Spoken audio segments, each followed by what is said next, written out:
Okay, so here we have a sales invoice. It's dated for December. If I just preview the invoice right now, I'll see that's coming up as an ION invoice. If I want to reset this and reprint it as an ABTech invoice, I come up to the Layout Designer and I find a layout called ABTech AR Invoice 001.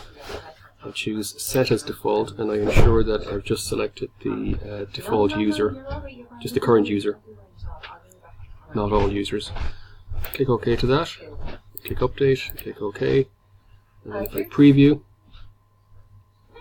that now comes up as an ABTech invoice.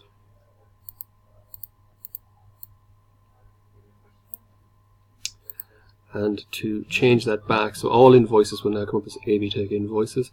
So when I wish to print out an invoice dated January for ION, I come back up to Layout Designer and I find the ION AR invoice 003. Set that as default for the current user. Click OK, click Update, OK. And there we are.